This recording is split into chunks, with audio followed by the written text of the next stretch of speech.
Hello, we're back again. Hello, everyone. I'm Charlie, head wolf wrangler here at Momentus. We're very excited to be here again for another fun evening, another ElfQuest adventure. This one at the end of the year, and we're gonna have a great time tonight. I'm so glad you're all here.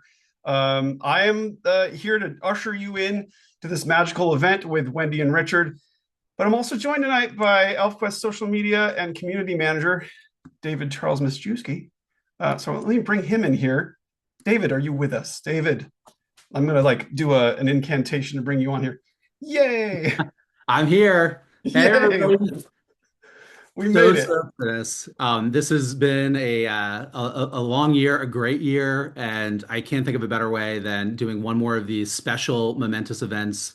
Charlie, you've taken such good care of the ElfQuest community through all these, so it's awesome to get to be on here with you and Yeah. spread the love. Yeah. Well, I'm excited for this one because this is so many people signed up and we have a lot of ground to cover and having a good time here. But just like a few points of order here. The chat is open. The people are already using it. We'd love to hear where you're from.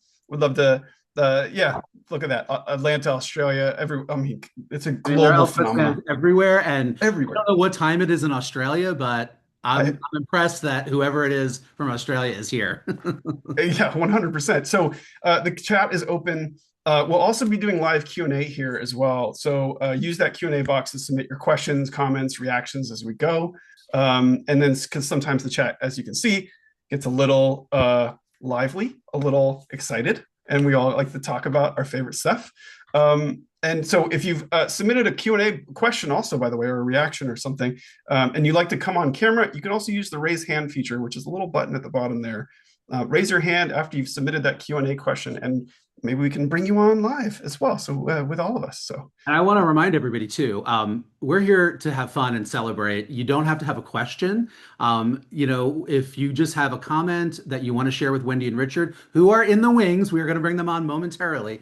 Put that in the Q&A. We're here to celebrate. So if you have anything's celebratory to share about this year, about ElfQuest, about all the awesome new ElfQuest books, it doesn't have to be a question. And we'd love it if some of you guys popped on camera. So do raise your hand.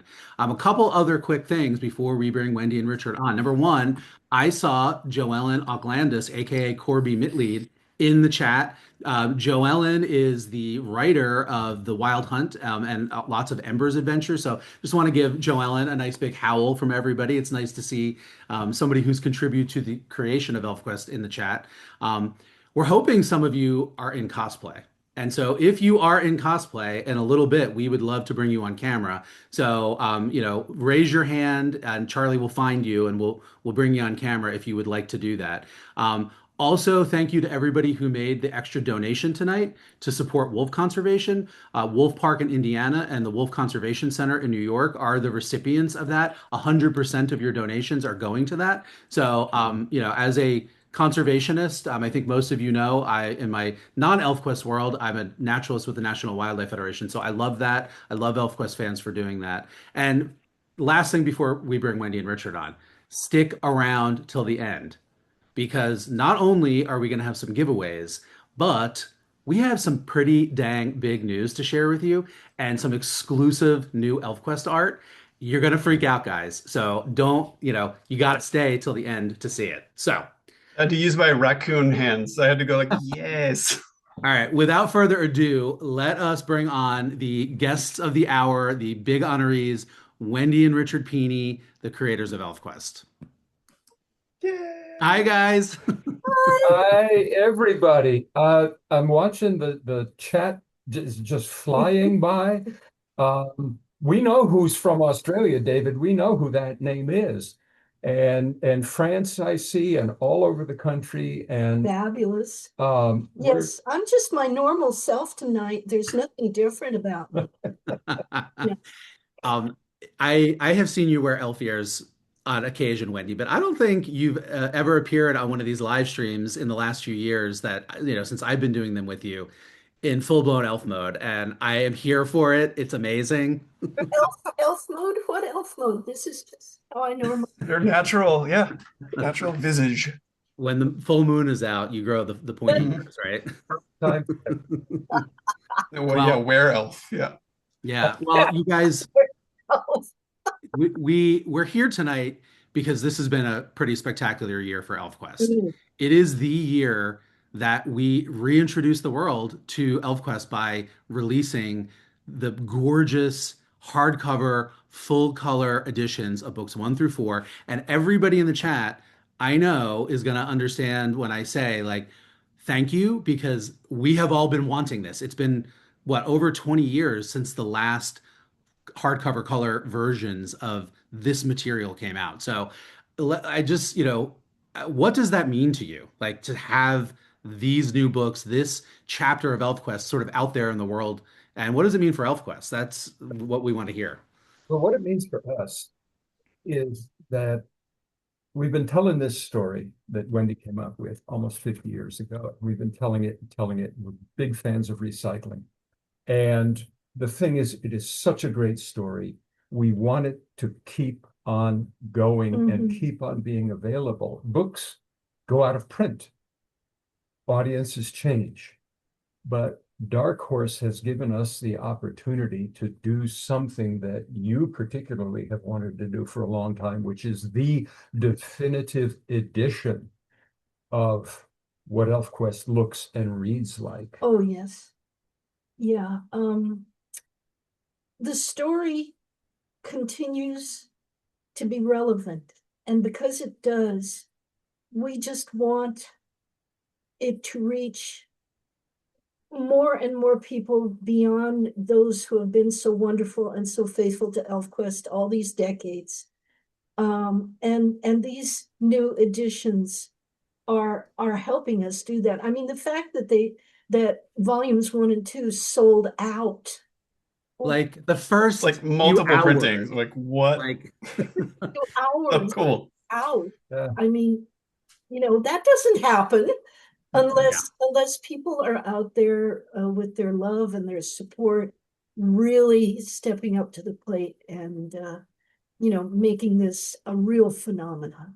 So this year, 2025, that we're celebrating the conclusion of right here and now, everyone, was the takeoff. Houston, Yes. we have liftoff for ElfQuest going into 26 and 27 and 28 and beyond.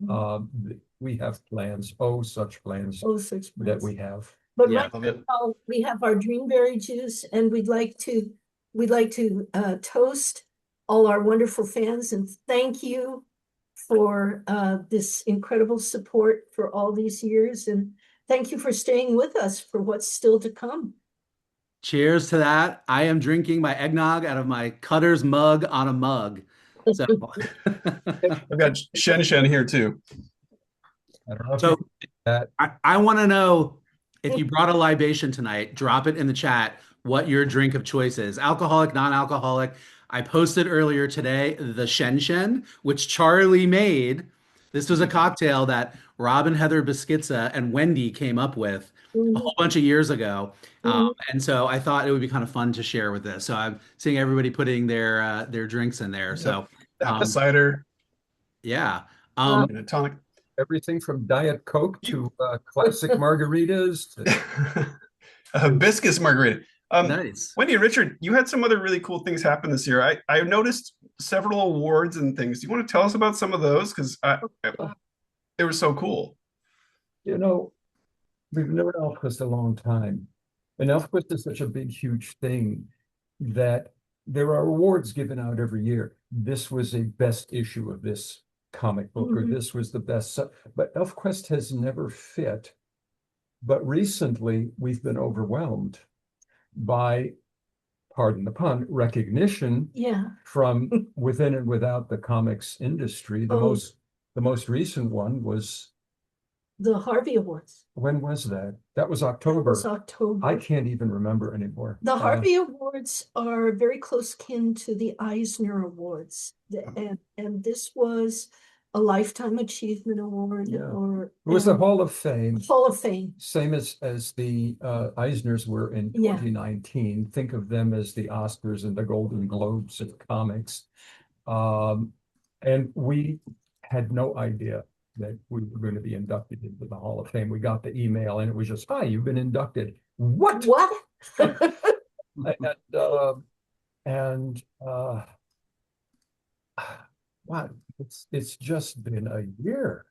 Oh, yeah. I mean, we consider the sales of the new volumes coming out one at a time through the year to be a reward in and of itself. And if that's all the year held, we would have felt that we had been totally rewarded. But to have this additional recognition, I'll just quickly mention that some of the awards that came in this year were for my little movie that could, Mask of the Red Death, that you can watch on Amazon Prime. Mask won several awards this year. The one we're the most excited about is the Telly Award. That one's a big deal. Yeah. And, so we're Well, don't forget the San Francisco International Film Festival. it's true. Our composer Gregory Neighbors won Best Composer in that category. So And yeah, and these things just keep popping up. Yeah. And they are so wonderfully unexpected mhm. that we are ever grateful. But things keep happening. There's more plans afoot. I see David smirking. I can't help it. I know things. Guys, it's not nice to keep secrets like this from the rest of us. Come on. Yeah. No, that's why you have to stick around, because you Okay. All right. know what could pop out at the last minute. David's been in the inner circle for a long time, so Yeah. to see things a lot ahead of everybody else. Yes, I always say I'm very, very spoiled and blessed, and I have learned to be very deceitful, because a lot of times I am talking and writing about things and I'm acting like I'm clueless. Blink, blink, blink. But yeah, so That's one of the things you have learned from us, because we've been decades. Oh yeah, yes. The grin, the grin. the grinmeister over here. The classic Wendy grin, I have learned to wield myself, and Yeah. I get it, Wendy. It is very, very gratifying. So Charlie, you have a poll. I do have a poll. I have inquiring minds want to know. So let me see if we're going to see if this works. Are you guys ready to take a poll? And you can answer it whenever, and we'll release the results at the end. So stick around to the end. There's a poll here. Let's see if it works. The question is who is your ElfQuest ride or die? Is it Cutter, Rayek, Kavi, or Lita? And feel free to answer, and we will release the results at the end. Oh my God, everybody's saying the poll. Exact. Yep, it's Cutter coming in. This is and this is ride or die. I would add, if you want to, you're having trouble picking, because we could only, have so many characters there, in battle. Who is your ride or die in a battle, maybe with Guttlecraw's trolls out of those four? That might make it a little bit easier to have a little bit of extra context there. But I think. Can I vote to main? Is that not on the list? Is that? Oh, and again, the chat answers are coming in. So don't write in the chat, but also answer. And well, you can do both. And look, you guys, I know this was, I only picked four characters here, and you all have your favorite characters. So yes, put the ones that are not included in the chat. That's totally cool, but definitely vote in the poll, because at the end we're going to announce who it is. I don't know who it's going to be. I mean, I have some suspicions, but we know that every ElfQuest fan has, again, diehard, fan club. So, I'm watching it happen, and it is moving all over the place. So yes, you're already getting flack. Why isn't this character? Why isn't that character? 100%. I know. All right. So, Charlie, do we have any cosplayers that have popped up? Yeah. So we've got. There was a couple of people. Could you say your names one more time in the chat here? There's a few that have said it in the chat, but if you could hit the raise hand, that would help me out quite a lot, because then I can bring you on. All right. Yes, there you are, Samantha. That's right. All right, we're going to bring you on here. We've got Christopher, and we've got a few more here. So I'm going to bring you guys in. You just have to accept that little invite there. Players. See, we have, yeah, of course we have cosplayers. Here's Oh, Yeah. yay! Oh, and there's Christopher. hello. Say something. Pop up on our screen. Yeah, Samantha, Here, tell I'll us about flip your it Lita. so you can see the full outfit. I'm Oh, cosplaying Lita. it's Lita. Beautiful. I've got the green eyeshadow and Love Amazing. lipstick, of course. the natural green eyeshadow you were born with, right? Of course, of course. The fun dress, and of course her classic scarf from the dancing scene. want to. Very, very lovely. Thank you. Oh, thank you. Who's next? Let's see. So we've got Christopher here, but I think his camera's not working. Ah, So he's popped out here. But yeah, if you've got cosplay going, hit that raise hand. We had a few more people, but I think they lowered their hands after they saw Samantha's. They were like, "Listen, we got nothing. Oh. How can we compete?" Yeah, there's a few more in there, but if you do, just raise your hand and we'll get back to you. Yes, Wendy, what is it like to see people in the costumes that you design for the characters as a cosplayer yourself? from the very first time we saw it back in the late 70s, early 80s, we were just moved. And, because I myself had started as a cosplayer before I ever got involved in comics, I knew what it took to do all that work and to get it all together into a group. And it was such a validation. It was so much love. Gary Owens hosted the San Diego Con where we had all, like 60 elves on the stage all at once at that masquerade. And Gary Owens, who you might remember as the voice of Space Ghost, he was we knew him, and so he was very comfortable joking with us, and he says, "See what you did." If there's a thing, we've been to conventions many times, and there have been masquerades at just about all of them, and people got up in their Star Trek Mhm. uniforms and their Superman and their Batman costumes, and we thought, okay, that's cool. That's because there's Superman and Batman and comics and Star Trek on TV. But there's something absolutely uncanny and otherworldly and wonderful about seeing kids come up to you in the costumes that you Oh, I know. created, And and they manifested them. and some of the costumers are semi-professional or professional, and when you see the amount of work that they put into it and the accuracy of the costumes, and it really, it never gets old, and it is always mind-blowing when someone does a really, really accurate and beautifully portrayed costume. Well, the reason I asked that question is that I know how much you guys love seeing those cosplays, and so I just wanted everybody out there to be encouraged. Please do more ElfQuest cosplays. Do Mask of the Red Death cosplays. Oh, Come up when you see Wendy and Richard, or you come to one of these events because I know you guys love it. So mm, We absolutely do. And tall, short, anybody. young, old, it doesn't matter. Yeah. Oh, here's somebody. Who's this? Anya. Anya. Anya Hi, Cohen? I'm sorry, I'm not dressed like anyone, but this is my own character. What And I is just want to say hi. I've been reading you guys since I was like 8 years old. So oh, hi. Okay, sorry, that's all. you're lovely. That is, it's your own character, but you could also be a Sun Villager. You fit right in. That's true. yeah. Right? Here. Or rather, Sure. Oh, And Wendy and Richard, so we're getting lots of Q&A. There's lots of people responding, and I think this is like one of those big moments at the end of the year when we all have like a beverage in hand and we're sort of toasting each other. But I just wanted to read you some really sweet comments from what we're seeing right now. Ariel says, "I'm crying. I've been a fan for 24 years. This is the first time I've ever been surrounded by a pack that enjoys this story just as much as I do. And I get to spend this Elf with Elf Mom and Elf Dad is just the best Christmas gift I could have asked for. So thank you so much for all you've done. Love from Indiana.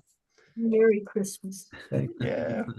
And there's, I mean, it's filled with what you've created here. It's what the reaction that people have, and also the community that you've built. Because it's one thing to have a story, it's another thing to have a group of people who carry the story with them and then come together for it. And it's a really, having seen this now through 4 different events with you guys, now 5, it's wild to watch what a community this is and what a special community is compared to other fandoms. And I've done every fandom, been part of every fandom on the planet, and this one is unique and special. And you've really you've outdone yourselves. It's really beautiful. There's a question here that I'm seeing that. Well, I want to say something, and then we'll go to the question. ElfQuest, you used the word unique. ElfQuest is unique. I'm sure all of us here can readily acknowledge that ElfQuest isn't like any other fantasy out there. It just isn't. And also, ElfQuest's fandom isn't like any other fandom out there. ElfQuest fans are the kindest, most polite, most inclusive, and loving and accepting people. You know, you hear a lot these days about toxic fandom. This you don't find in ElfQuest fandom. And I suppose that's one of the things that we're proudest of, is that ElfQuest fans have incorporated into their hearts how the elves treat each other. That's going to lead directly into this question. Go for it. Someone, where is it? Ginger Jensen. Ginger Jensen. What has been one of your more heartfelt moments in the entire ElfQuest experience? Oh, experience, you mean not just creating it, but experiencing the fandom and the experience of having created, publishing, going to conventions, the whole experience. I still keep going back to our little maple leaf elf.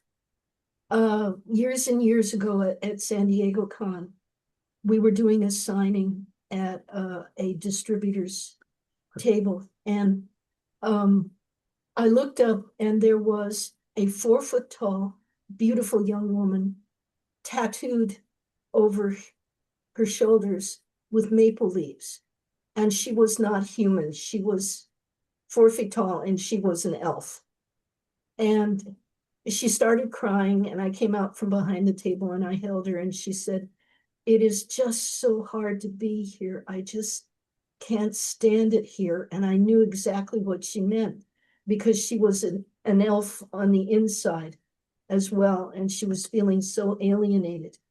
So I held her and I told her, "You have a reason to be here. There's a reason why you look like you do, and there's a reason why you feel like you do. So you should take that and be in the world and put it out there and share it." So I will always remember that, because over the course of this experience, we have actually met human elves. It's amazing. It's hard to put it into a simple answer. Oh, yeah. But the people who have come up to us and have in one way or another told us how ElfQuest has touched them, how ElfQuest has meant something to them. Or in some cases, saved their lives. You know, well, I mean, how do you deal with that? We accept it, we take it. There's something about knowing that you have made a work that has had this effect on people. And it's very humbling. It's very, I almost hate to use the word exhilarating at the same time, if you can imagine those two emotions fitting together. This is very, very hard work. It takes up all of our lives that we give to it. ElfQuest is very labor intensive. The artwork's very detailed. It takes a long time. And we've always remained consistent with how ElfQuest looks. We haven't really taken that many shortcuts. So it's a lot of very, very hard work, and to be rewarded by the response that it gets. It's like you guys out there, you get it. It's on some level, you guys just seem to get it. And you can't imagine how that encourages us. That's wonderful. And thanks, Wendy, for making me tear up and cry because I'm sure I'm not alone. I saw a few comments going by, but yeah, I have been so lucky to have witnessed moments like that with you guys when I am with you at conventions, and on many occasion I have seen fans in similar sort of mental and emotional spaces come up to the table, and your hugs, Wendy, are healing. I mean, I've been the recipient of them many a time, but I have seen that magic when a fan comes up and, um, you know, getting that ability or that moment to just experience a hug from Wendy Pini when you're feeling vulnerable like that it is like literal magic happening. So, I just wanted to say that. So. It's cool. It's another thing that I did. So I haven't gotten a hug. It's fine. I'll just sit here then. Charlie, you got to come visit us. I will come visit. We'll go to. We'll all hang out for sure. We have some surprises, right, David? We sure do. Do we have okay. This wouldn't be an event if I didn't have at least a secret or two That's to right. surprise Wendy and Richard with. So we don't even know what to do. Yeah, it's a surprise, Richard. And here we go. So we have a few surprises for you. We're just gonna go ahead and do that now. Hello, Richard and Wendy Pini, two of my favoriteest people in the whole planet. I am so sorry I can't be with you guys live for this celebration, but I am on a plane right now. No, you're not. I mean, I will be. I'm on a plane headed towards San Francisco to a signing out there, but I really wish I could be with you guys live just to say congratulations. You guys had such a phenomenal year of both accomplishments and also acknowledgments that were so well deserved and about frickin' time. Anyway, I can't wait to see what you guys do in 2026, and I love you both very much. Oh, For those of you who don't know, and there's one or two maybe, that was Sonny Strait. We've known Sonny since 2000, so it's 25 years, quarter of a century we've known that guy. oh yeah. And he has been your apprentice. You're looking at his color work right now, behind us. Sonny was the main colorist on the final quest, and he is like an extra right arm. About ElfQuest over the years is there's just so much story that most of you know, that over the years we have enjoyed working with other writers and artists who bring, what's the phrase from Star Trek, the Borg, their distinctiveness. But Sonny has a particular magic to his coloring that when the two of them are working together, there is an electricity, there's an understanding about the color that you want, that he knows how to do.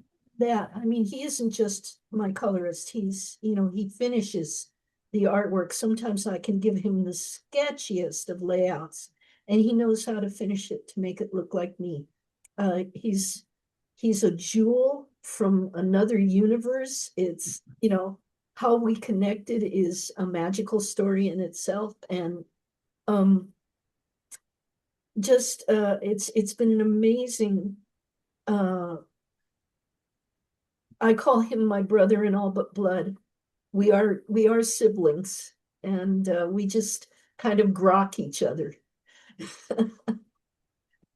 Yeah, Sonny is a hoot too. If you've never met him, anybody out there, he lives on the road and goes to like a gajillion convention. So you probably have a shot at getting to meet Sonny Strait in person, and I highly recommend doing it. Well, his voice is known throughout the world. He is, one of the most famous anime voice actors out there. Yeah, yeah. just has voiced hundreds of characters that you know and love. So we have Tanya here with us. Hello. Hi, Tanya. Hi, everybody. I want to cheers to you guys Oh, for such a phenomenal year, all well deserved. And I couldn't be happier to, help bring people into ElfQuest and to highlight all of the people that have helped to work on ElfQuest. And it has been just the highlight of my year doing the podcast. And thank you so much for all of your support. So, I just wanted to say that and say hello. I love you guys, and I think you're great. And I can't wait to see what happens next year. Yes, yes. And thank you again for doing that podcast, oh because yeah. you bring an angle to how to Mm. look at ElfQuest Mhm. that is different from what we bring, what David brings, what whoever else might be doing that. And ElfQuest is so multifaceted that we can't possibly do that all ourselves. No, and you guys share insights that are, quite frankly, a little bit scary.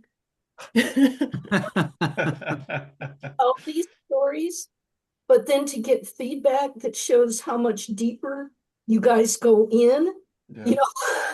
Oh, I'm you like, have no idea, Wendy. We That's so we cool. go deep. The deep dives are my favorite part. So I And that's really enjoy that. one of the best things too about ElfQuest is I getting to meet you, Tanya.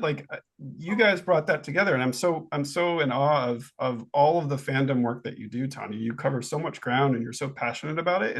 It's cool to see such positivity and such passion for, the content, the stories, the things that we love, and like that love what you love feeling. I get that from you every time I see a post from you, and it's so Well, cool. it's the kind of thing that, listening to a podcast, you'll be talking about stuff and I'll be thinking, wait a minute, did you know you wrote that? Did you know that that's what you meant when you put that on paper? never mind you asking, I'll go, did I do that?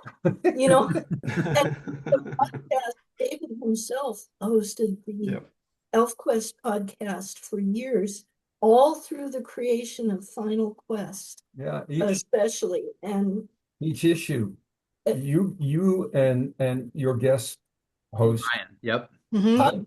went dive. so detail oriented. Yeah. Sorry. Well, come on. No, it's Two Moons and a Microphone. In case you Yes. haven't heard of the podcast, It's definitely go check Tanya's it out podcast. Yes, and thank it's a you. must listen. for sure. On YouTube. Check it out. Yes. Thank you, Tanya. And Oh, Charlie's thank been a you. guest. I've been a guest. So yes, everybody go listen. Definitely worthwhile. Definitely. Yeah, I mean, this is the magic of the community, is that you get to meet people who are like-minded but not alike, and that's where it's at. Is we get to meet lots of different people, but we all are bonded by this one feeling, this one, passion. It's really cool. Charlie, before we go to our next thing, there's a few questions that I think we can put together into one bucket. Okay. And they are, I'm just going to throw them out to you, Richard, and I'm sure you're going to give a very succinct answer. Folks are asking about, animation and more audio movie and more Kickstarters. What's your answer to that? That was That's your official answer. That's the official answer. Well, I've watched a couple of the questions go by here, and one that's going to be very easy to answer is somebody asked about shows that we're going to be at. Go to the ElfQuest website, go to the calendar portion that's where we list all the shows that we're going to do appearances, all the events like this one, or the Momentus, I'll call them classroom type events. When new books are coming out, anything that has a date attached to it, you'll find on the ElfQuest calendar. We are torn a little bit. We would love to go to as many conventions as we possibly can, because the experience of meeting fans face to face, Wendy described one encounter that was just cosmic. The flip side of that coin is that we have got more plans with Dark Horse than you can shake a dead zoot at. And all of that, as Wendy has said, is hard work. So Yeah. we need to balance appearances, because going to a weekend convention will take a week out of our lives. Yeah, I will not sacrifice my schedule to a con. It's a tough decision to make, but I will say no if I know I have a deadline to meet and that the con will, not enable me to do that. We get invitations, and we're going to do our very best to balance what you and we need to do for work and what we want to do for showing up at conventions. Go to the calendar. There's probably nothing on it for 2026 because we're scrambling just to put the work schedule together for next year. But that's where, and we're only people. We can only be in so many places at so many times.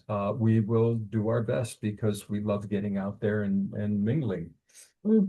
Well, and just in case anybody didn't catch that, Wendy mentioned a lot of deadlines and Richard mentioned a lot of work happening. So I'm just going to let that float there for a second because we're going to come back to that. Trust me, you want them working on those and not running around to every convention. So, yeah. So Charlie, what do we have here next? Okay, so we've got lots more in the chat here, but we've got a lot of Q&A here. We can do some questions. Yeah, let's get some questions going. So we've got just a lot of reactions, a lot of heartfelt reactions. We've got a lot of questions about the future, which you've just answered.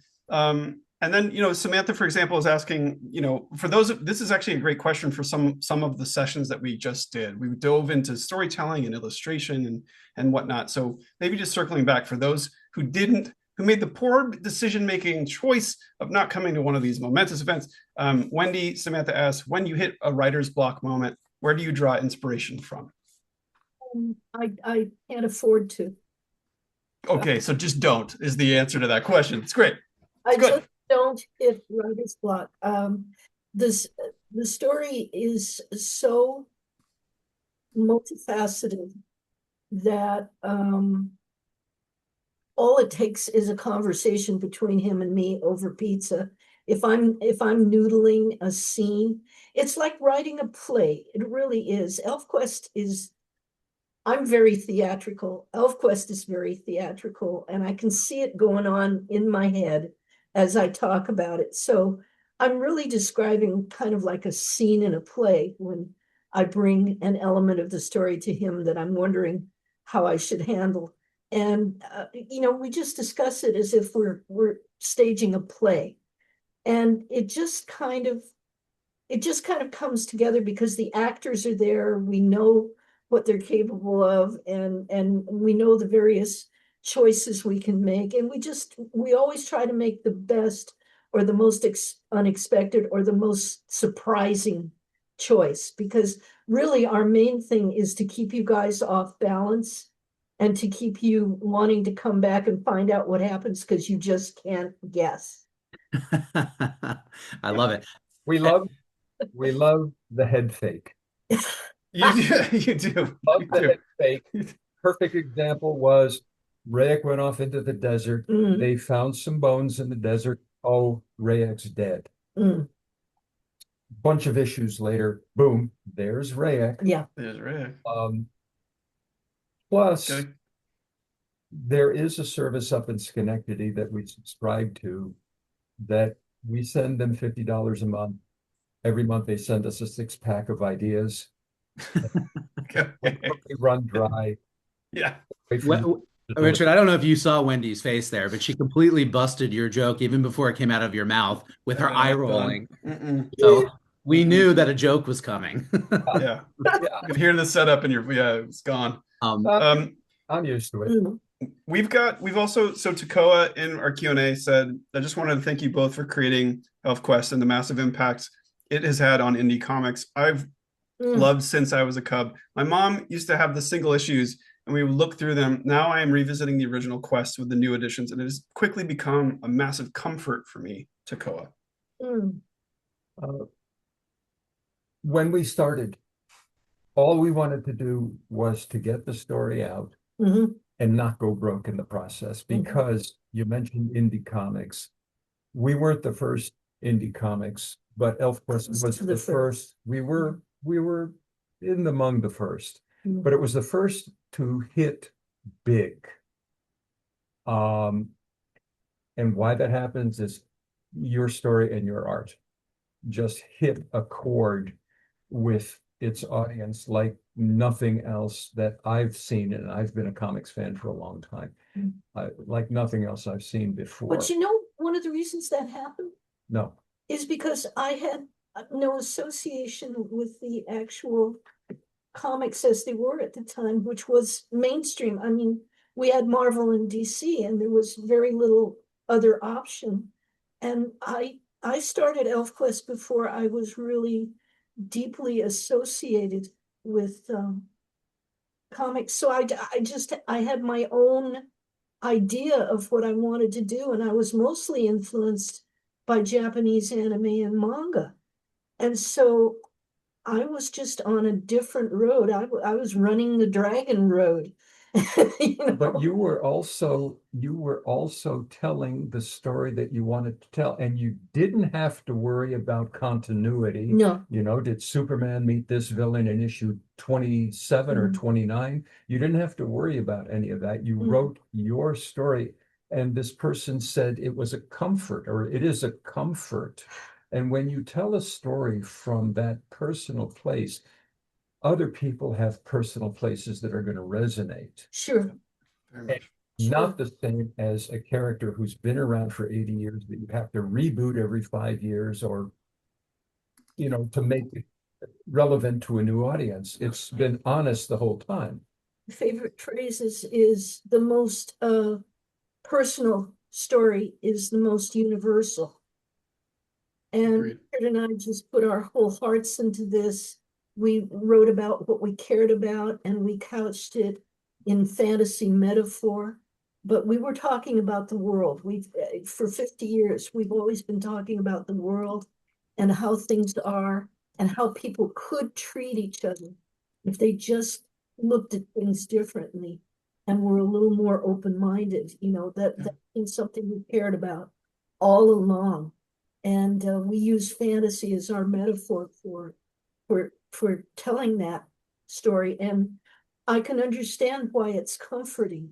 I mean, even, it's weird, but even tragedy is comforting. You know, I took a lot of comfort from Michael Moorcock's Elric stories when I was just a teenager. I got a lot of solace from sharing the journey of someone who was going through so much, because I felt like I was going through so much. We find ourselves in stories that resonate with us.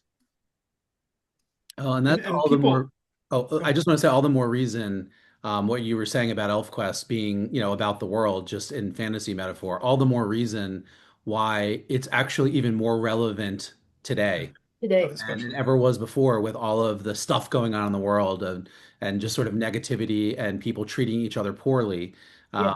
And so anyway, I don't want to get on that soapbox, but I think that's an important point. You know, we couldn't have picked a better time for ElfQuest to sort of get reintroduced to the world with the original quest and get more people reading it. Yeah, The fact that the books are selling out is evidence that people want that. Yes. And it's not only needed, but it's necessary, right? We need these kinds of stories, and there's a reason why it's cross-generational. We've got Joellen and Amber both in the comments said, you know, how does it feel to know that spans multiple generations? But we know why that is because the personal story is the universal, and it's not only needed right now, but it's wanted. People are wanting more and more of it. We've got a lot of questions about the future and where you guys are headed. There's a reason for that. Plus, parents reading it to their kids. Yes. Parents want that to keep on going. Or gifting, you know, so many, I hear so many stories, and even in the chat and the questions here of people gifting, multi-generations of the same books, or these new editions coming out and replacing the tattered old ones that they were handed by their grandparents or their older siblings or whatever. ElfQuest really is multi-generational. So Truly, truly. We've I mean, there's a lot of also commentary here about the new color editions, and we carry these things around now. And actually it's interesting. I have a 16-year-old and he's moving away from digital and back to the analog.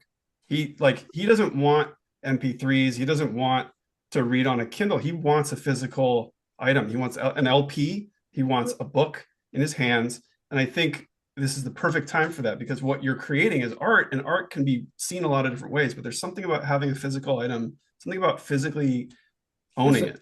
It's a personal, tactile relationship. Yes. Between you and the medium that you're enjoying. But to put it on the record, I saw a question go by about ebooks. Right. These new editions be on ebook, and I can't answer that, but it's a question definitely that should be asked of Dark Horse. Agreed. They have the publishing ability to do that. I say whatever floats your boat to read ElfQuest, let's get it out there. Yeah, we really encourage you to contact Dark Horse with what it is you want. Yes, for sure. We haven't actually shown one of these gorgeous things yet on camera. I have all 4 of these new original Quest books. The covers are so gorgeous. Just the most beautiful ElfQuest covers. I don't know if you guys want to just quickly comment on the covers of ElfQuest books 1 through 4. Well, this one especially, I'm proud of the steel gray, because I participated in the design of the covers and suggested color combinations. And this is a color combination I was especially proud of, because it was a little bit daring, a steel gray cover. And then we decided on the red highlights, and it just, this is the story about war, and the steel gray cover just evokes armor and danger. And Dark Horse has a really, really good design department. Yes. We've been with Dark Horse for over a dozen years, and the relationship is only getting better. We and Wendy have worked with their design department on these books. It was a collaborative effort to come up with this window design with the characters in it, and we have discovered that it's a really, really good design sensibility. That, well, we're really happy that it was used on these 4 books. Again, it's because ElfQuest is not a traditional fantasy. These are not traditional fantasy covers. There's not the. I'm trying to segue here. Oh, all right. Really? Yeah. Okay. Because I can see David. Where are we segueing to? What are we segueing to, guys? What are we talking about? Why am I the last one to know? What are we doing? Are we ready to segue? Are we segueing right now? Well, there's a question. Let's take this. There's a question here in the comments. And more than an hour? No, wait. Charlie, you go ahead and read this question. I'm going to read this question, and then we're going to segue. We're going to read. Segue. So Rebecca Potter, so we all know and love. Rebecca Potter asks, "Will Siege of Blue Mountain or Kings of the Broken Wheel ever get the same color hardback release treatment?" And I saw that question go by like minutes ago. Yeah. Thinking, okay, somebody's going to pick up on this. So Charlie, why don't you show what we have to show? The answer is, drum roll, please. The answer is yes. Yes. Question that you have all been asking for years at this point, but in particular this year with the gorgeous new original Quest editions. Right here, right now, we are making the announcement that Siege of Blue Mountain and Kings of the Broken Wheel are going to get the exact same remastered treatment. Wendy is going through page by page, updating the art, recoloring, and a whole bunch more that we're going to tell you about in a second. But let's just take a second. Look at the howling and the screaming. I knew this would be the reaction. So Charlie, can you show us? We're going to give you guys a little bit of a closer look at each of these covers. And Wendy and Richard, I want you to quickly talk about each of these covers, which are in the style that we were just talking about that Dark Horse did. This is the first time I've seen the full flight of Siege. This is the very first time I've seen it. Let's go. My mind here. Oh my God. Siege of Blue Mountain, book 1. The thing is that when we did the original quest with Dark Horse, recoloring Siege and Kings, which hasn't appeared in color since 1988, 89, was something that you particularly wanted to do for the longest time. Yes. And we brought this up to Dark Horse, they were enjoying the success of the original quest. And we said, look, you've got to do these next 4 books. And they said, yes. Confession. We've known that they said yes for months. Oh, yeah. But we could not say anything. I can't believe you'd hold out like this. This is Remember what I said about I know things? You know things. Yeah, I learned it from Wendy and Richard on how to not let anything sneak out. Look at Strong Blue. Wendy was talking about her input, the color combinations, what color would go best with the artwork that's in the window there. And these are they're going to make this 8-volume original quest, Siege and King's bookshelf of wonderful hardcover color books. I want them. This one. Look at Reac's expression. So when Wendy showed me this, my immediate reaction was, and Heather Harper is in the audience, so cover your ears. The expression on Reac's face makes me want to slap his face. Uh-oh. Yeah, I don't know if he's angry. Is he smug? Is he pouty? Is he? But yes, he is. All of those things. All of those things. Yes. And then this one, I so enjoyed doing this one because Vinka has so got it under control. Yes. Yeah. Charlie, is there a way to show these full screen just to give people a little bit more of a close look? Let me do this. I'm gonna actually let me stop sharing for a moment, and I'm actually gonna share again, but we're gonna make them a little bit bigger so that we can see a little bit more. All right. Well, Charlie is doing that. I do want to say that that Dark Horse has not announced these yet, and so I just want you all to know that I went to Dark Horse and really laid it on thick and said, pretty, please. We really want to share this. In part because I know poor Wendy has been bursting at the seams to get the word out. And sooner or later, she was going to burst and blurt it. So this way, at least, we've got the blessing. And so, Dark Horse said, go for it. This is a great venue to announce this and get you all, stoked and rabid and drooling. Full disclosure, these are on the calendar for 2027. Correct. Yeah. So you are getting such an advanced, secretive view that we want you to take this news and take all of next year drumming up whatever the sales on the original quest. We want you to make these blow that out of the water. And let me add to that too, just because the publishing world, if you guys, obviously you sold out of the first run, the more attention that the earlier editions that have just been released get, the more resource they'll put into putting this out so that doesn't happen again. There were people who are waiting to get volumes 1 and 2 and 3 because they had to wait for another reprinting. If they see that much groundswell, you guys can help make it possible that people don't have to wait, and they'll put enough resources to do even more of them. So Amen. Yes, exactly. And so we're not going to be sharing these anywhere else Mm-mm. until Dark Horse announces them, which won't be for some months, and then it'll only be Siege Book One. But if you all want to screenshot and plaster these over social media, no one would have a Wait a problem. minute.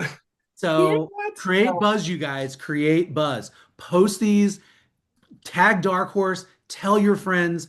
Go in your geek groups. Go in your reading groups. Go in your social media groups. Go in your book clubs. Talk about ElfQuest. That is what keeps it alive, and it's what keeps Dark Horse wanting to publish it, right? And so, if you want to see more ElfQuest, you are a participant here, right? It's up to us to get the word out and really make ElfQuest, a buzzword again. Is now the time to say, but wait, there's more? Oh, yes, it is.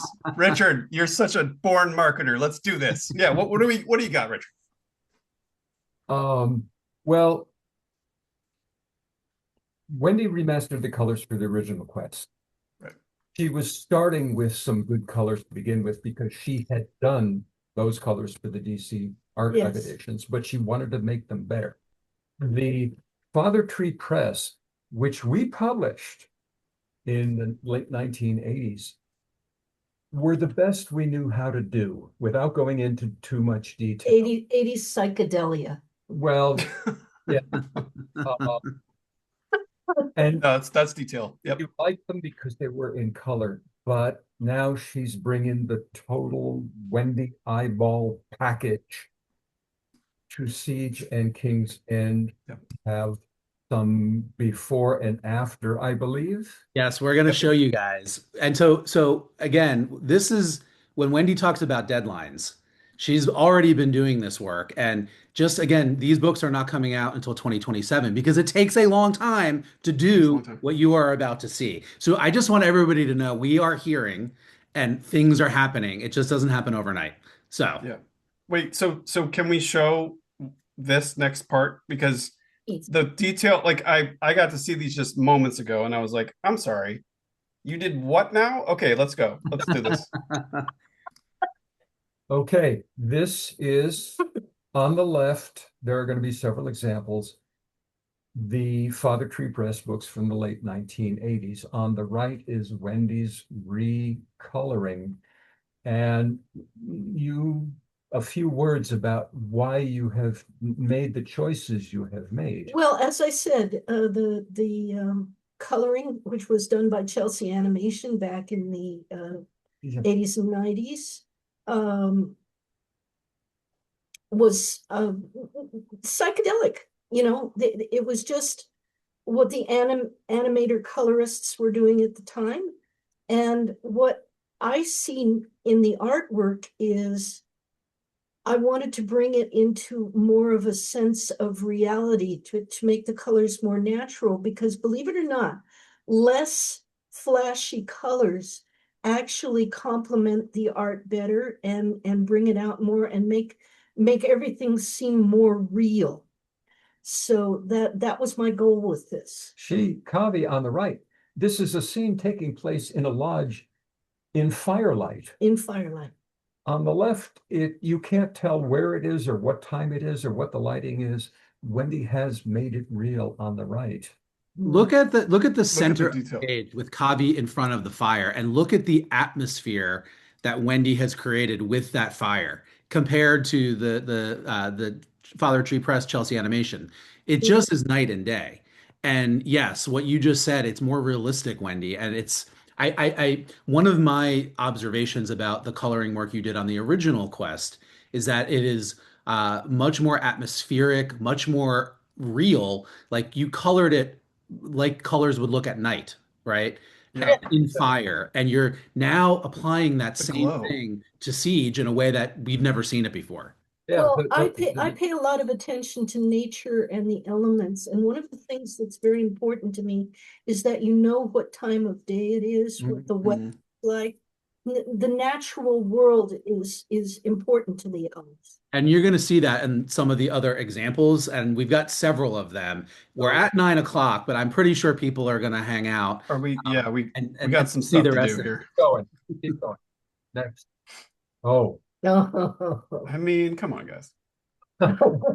Look, I mean, there's two Two-Edge is trudging through the snow, and that came through okay in It the did. top of the left Mhm. hand, but Wendy has put wind and blowing snowflakes, but it's that bottom half. This is torture. This is murder. This is blood and violence. And Well, somehow pale pink and green hair didn't well, quite, but we didn't know. what we like to say is that you think you've seen Siege, but you haven't seen Siege. Yeah. No. Siege actually contained a lot of elements of horror. As many of you know, I'm a horror fan. Yeah. And I did not hold back in the artwork when it came to the horrific elements of Winnowill. But I really wanted to emphasize that and bring that out in the colors. So Siege is quite a bit now scarier than it was before.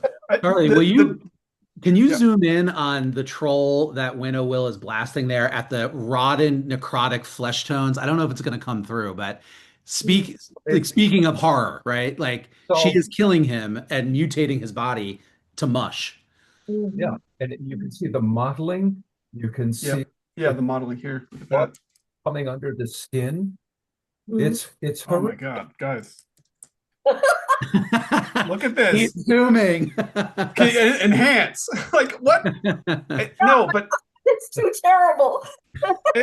but it's so like it's the difference between, you know, when movies were in black and white, we got a story, we got a sense of like mood, but we didn't get like the perception of reality and also hyper reality that we would get with the way that you can use color to tell story. And this is immersion into the feeling and tone of this in a way that is beyond. It's just it's Charlie, write that down. We will use it. okay.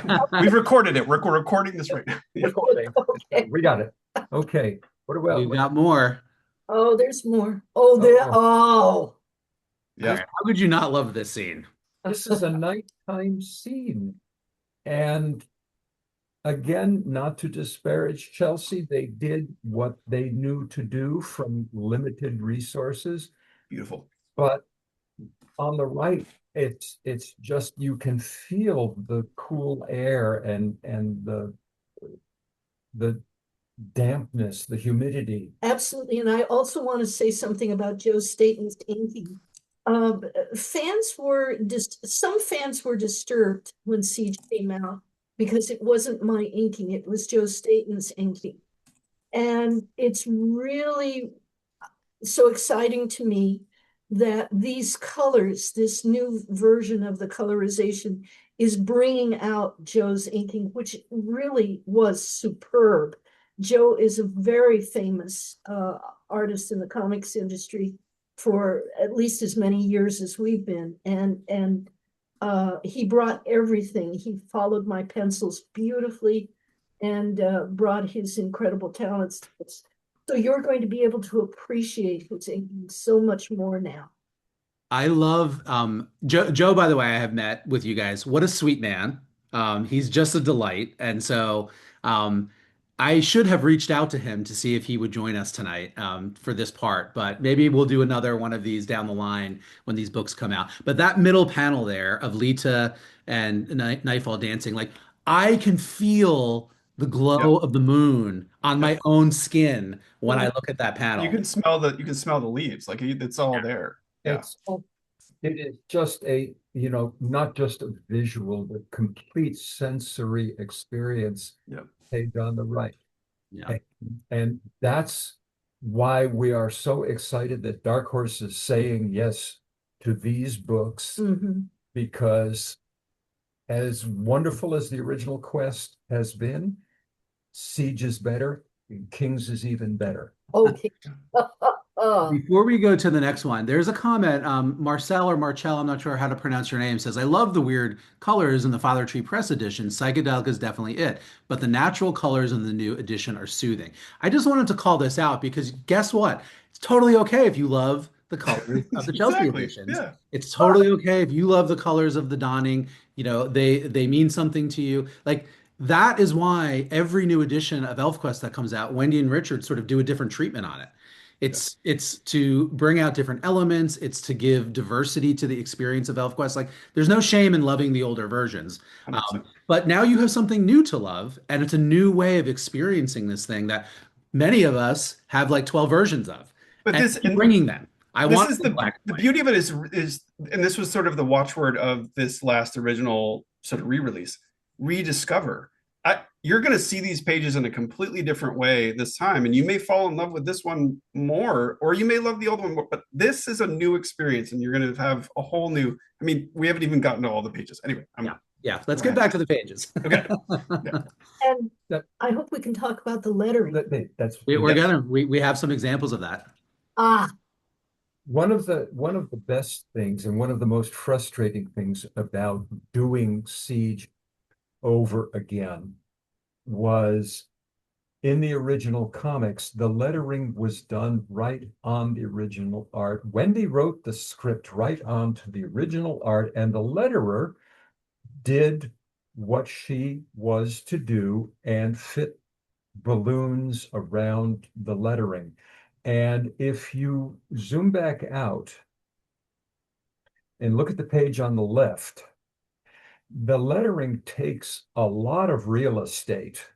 It covers a lot of the page. Wendy, for the most part, took that lettering out. yeah, I can quickly describe this. And Basically, I took the balloons and the lettering that was built right into the art. I took it out of the art and I re-inked everything that was missing once I took the balloons out. look at panel 1 in the upper left. Skywise is saying, all right, somebody better let go or somebody's going to lose a finger. Okay, now that balloon covers that whole corner of the panel. Now you move over to the new lettering, and between Wendy's suggestions and Nate Picos's lettering, and Nate is wonderful. He did Final Quest. He did Stargazer's Hunt. He's going to do more for us. He's doing the relettering on Siege. Now there's that whole tree, and you can see back into the forest. The balloons have been shrunk down to what they should be. So when these books come out, you are getting more artwork that you've never seen before. And this is one of the reasons why it's been very my God. labor intensive, because Wendy literally is going page by page, panel by panel, Exactly. reconstructing them for Siege, at the same time as reinventing the colors and the mood and the atmosphere and, you know, the sense of place. Right. It's like shooting something for television and then moving to like cinematic film. Like, you're literally taking a TV aspect and a TV color and you're pulling it out to like 4K, and you have the full width of the frame. And you're getting more ElfQuest is essentially what we're saying. Not only that, but panel 1, this whole thing is taking place at night. Yeah. But in panel 1 on the old one, Tree Stump has a bright yellow hair and the whole thing. What time just talking to what you talked about? What time of day is it? When is this happening? Now you know. What's next? Let's do it. Let's do it. Okay, so we talked about lettering, though. Let's continue the lettering journey here. So Here we are. What can I say? Winnewill is, first of all, look at that. all taking place in Blue Mountain. The lighting is muted. It's greenish, grayish, purplish. I mean, this is the shadow here, and then we're moving to what? Yeah. More realistic. Guys. In the original, sending was indicated by this jaggedy edge, electronic looking caption kind of conceit. We have since moved away from that. So now Winnewill is plain sending with just a caption, but it's colored red, and Nate's lettering effects suggest even, and Wendy's coloring with the red and the purple around it. suggests the pain so much more strongly. Well, yeah, and the whole idea is to make, as Richard used the word real estate, is to make the balloons take up less real estate so that you see more of the figures and the balloons aren't so intrusive anymore. Yeah. I love this. Richard, you mentioned Nate Picos, who is doing the lettering here. And the letters, if folks recall from the final quest, Nate actually took Wendy's original letters from the original quest and basically standardized them into an ElfQuest font. And that is what he is using for the word bubbles. But he's such a master. Look at Dushine's soul name there, and the treatment that he's done on it. That I guess I don't know how he does that. I know nothing about lettering, but he is bringing his own That's expertise him to done. this.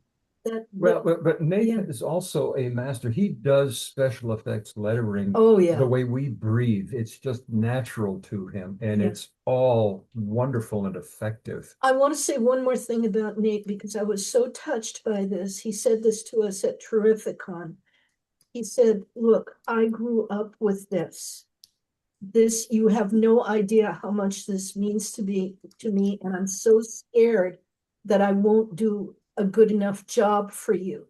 He said this to us, and this is Nate, this is award-winning Nate Picos, one of the greatest letterers in the industry. And to know that Nate was an ElfQuest fan, he read it when he was a kid. He got introduced to it through the Marvel reprints, and he's putting his whole heart into this. And he even sends me suggestions. I do the lettering guides for him, but he'll come back at me and say, oh, I think this balloon belongs here because, and he's into the story. So you just have someone who loves the story and just wants to do the best by it, doing the lettering. And you know what? Feel free to shout out Nate, shout out Sonny, shout out Joe Staten as well. They're all on social media. Find them and tell them that, give them some props for their ElfQuest work because they are part of this. You guys are the core of ElfQuest, but you've had so many talented people contributing, over the years. Joellen, we mentioned earlier, and, everyone we just listed off. So find them, tell them. There's a question that's coming up here that I think is germane. Do you find that changing the placement of the dialogue alters the pacing of the scene? And I'd say absolutely. Absolutely. Yes. I find that it enhances the scene because the placement of the dialogue now guides your eye through it. I mean, you're going to be so surprised. You've read Siege, but you've never read Siege.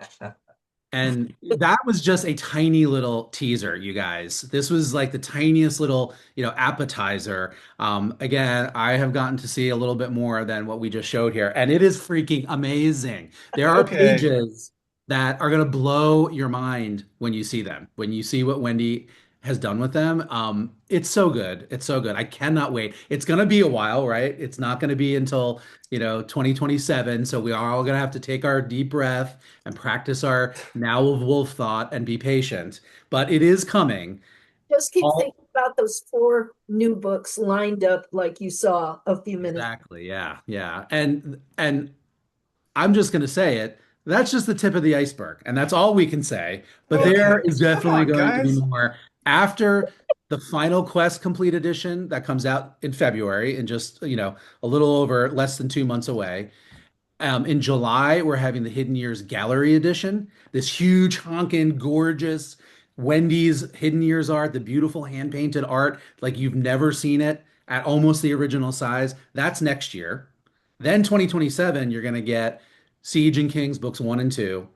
And, we're going to have to do another one of these, Charlie, next December to make an announcement about what's coming in 28. Okay.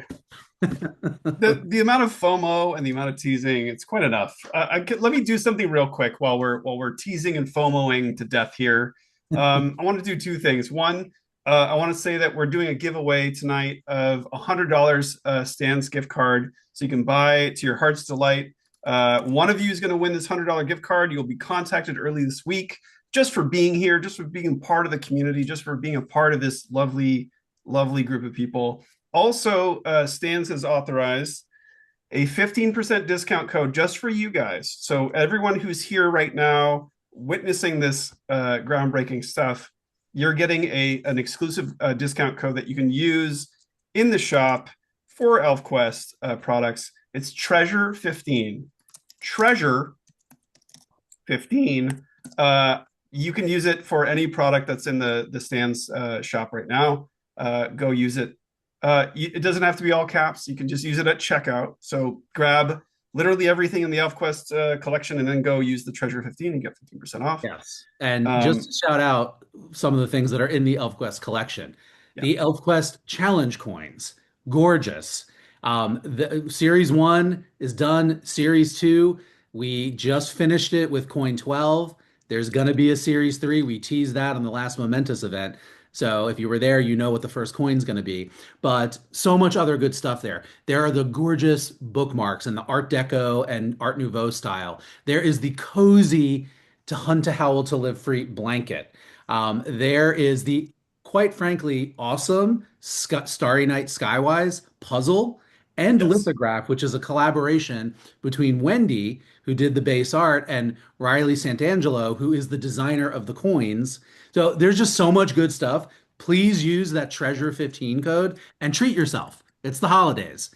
Give it to your loved ones to let them buy you, some Stan's ElfQuest merch for, for the holidays. It's really good stuff. Super high quality. Richard's a stickler for any ElfQuest merch. He does not, let anything that is not high quality go through. So anyway, that's my. We also have one more surprise, right, David?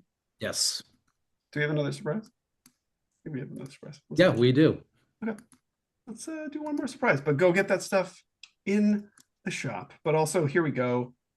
One more surprise. Hey everyone, Allie from Dark Horse Comics Publicity here.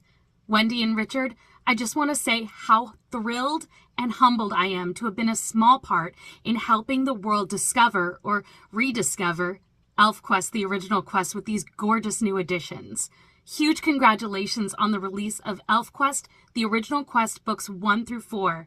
And, as you know, here's to so much more in 2026 and beyond. Working with both of you has been such an adventure, and I can't wait for people to see what you have in store. I said it before, I'll say it again. We've been with Dark Horse over a dozen years. We have worked with a lot of wonderful people. Allie is just top of the top. Mm-hmm. Philip, Simon. Philip Simon is our editor. Our editor, he is just a gem. Allie is wonderful. Dark Horse Design is one of their digital people take the files that I provide to them and work magic on them. They do. I cannot thank Dark Horse enough for what they already have done and for all that they are going to do that we can't say a word about. Yeah. So, by the way, I didn't prompt Allie to so beautifully tease, recognize what's happened in the original quest, but to tease. But since she's a consummate PR professional, she knew the assignment. And so I mean, she's the best there is at what she does. Yeah, right. I think about ElfQuest just has associated with it the best of the best all the way around, and we're so grateful for that. Yes. We're grateful for you guys doing the work that you're doing. We also have a poll to release the results of that we have not shared yet. So who is your ElfQuest ride or die? With 93% participation, we have, yep, that's right, Cutter, 50%. Cutter by a 2-to-1 margin, but 2-to-1 margin. Kavi are tied. Lita and Kavi are tied. And Rayek, nobody wants Rayek. I Yay. At his fandom. Oh my goodness. Yeah. One person. There's is one just person. Yeah. Well, who Well, wouldn't want Cutter? Who wouldn't? well, you guys are my momentous ride or die. We've had so much fun with you this year, and I hope to bring lots more. It's such a gift to be able to bring ElfQuest to more people and bring ElfQuest in to as a community to come together for this kind of stuff. It's been a blast this year, so thank you guys. We have had so much fun doing these shows with you. Thank you for setting this final one up. That it was just kind of like a gimme, and let's do more. Yeah, I think love it's it. safe to say that we're going to do more. So Let's do it. that's it, folks. That's what we have for you. Well, I want to give you a shout out, Charlie, as well.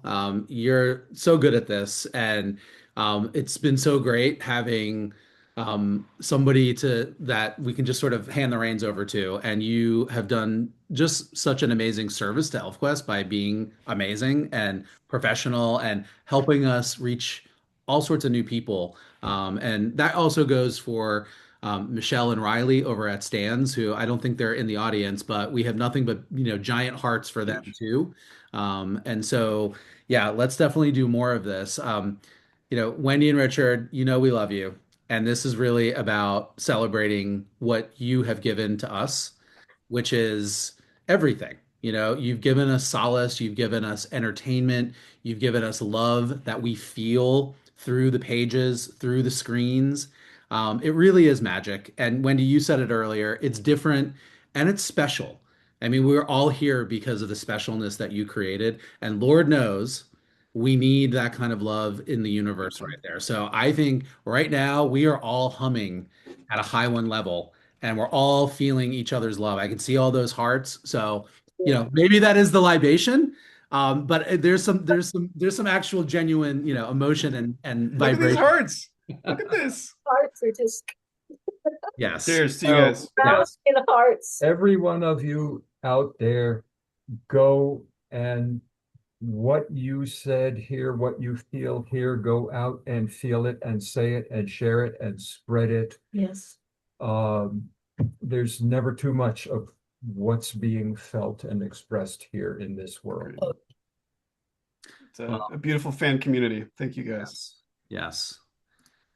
All right. All right, everybody. Happy holidays. Yes. Safe in Sweetwater. We'll see you in 2026. We'll be there. Well. Bye, everyone.